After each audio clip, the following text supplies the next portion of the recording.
Greetings, I'm Professor Sever.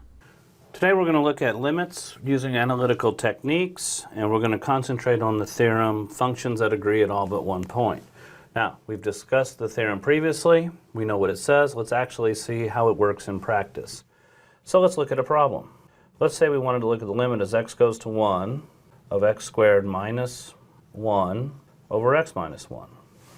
First, let's observe that we cannot evaluate this limit through functional evaluation because the denominator, when evaluated at 1, is 0.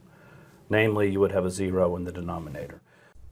Remember, for a rational function, we may evaluate the limit through functional evaluation, that means by plugging in, only if c is in the domain of the function, which is not the case here, since the denominator is 0 at x equal 1. So we must use some other technique to determine whether the limit exists. In fact, this is the entire point of this problem. The technique will be functions that agree at all but one point. Also, we observe immediately that the numerator is 0 as well, which is good because this tells us that we have more work to do in terms of determining whether the limit exists. So let's factor. Since we know x minus 1 is a factor of the numerator, we're going to cancel in the limit. So let's look and see what we get. So this would be the limit as x goes to 1 of x plus 1. Okay, now, clearly this is a polynomial. X plus 1 is a polynomial. So this limit can be obtained by functional evaluation. Namely, we can just plug in the 1 for x, and we get an answer of 2 for the limit. Now, the question is, why is this limit equal to this limit? And of course, the answer is because these two functions agree at all at one point. So to answer this question, let's look at the two graphs individually. First, we'll look at the graph of the original function, x squared minus 1 over x minus 1. So in the theorem, this function will play the role of f of x. The second function we want to look at is the function we obtain, which is g of x equal x plus 1. And this will be playing the role of g in our theorem.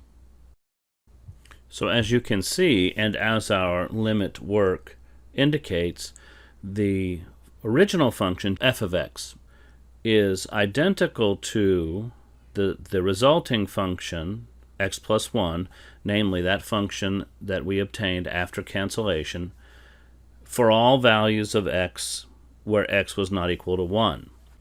As you can see when we look at the graph, you see a hole in the graph. It's very small, but you see a hole in the graph at the value of x equal 1 at the height of 2. Namely, 1 comma 2 is not on the graph of f of x. Why? Because 1 is not in the domain.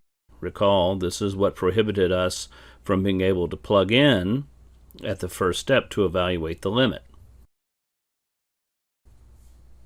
Now, conversely, when we look at the graph of g of x, we see that it's the same graph except for one point. In the graph of g of x, which is equal to x plus 1, you can see you can plug in the number 1 and in fact get the result of 2.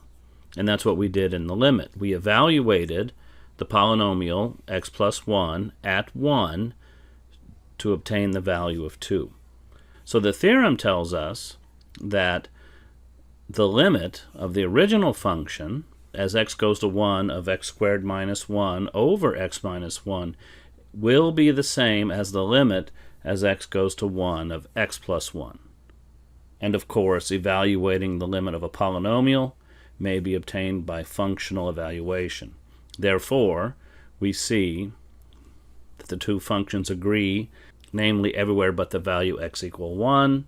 And now notice I'm showing the two functions side by side, and we can see there's only one point of discrepancy between the two functions, and therefore the limit as x goes to 1 of g of x since it exists, must be the same as the limit as x goes to 1 of f of x. Actually, it says the limit as x goes to 1 of f of x exists, and in fact it's the same value. It has the same limiting value that g had as x went to 1. So that wraps up this problem. I hope you enjoyed watching this video. I'm Professor Sever. Please look for my next video in this series. Look forward to seeing you next time.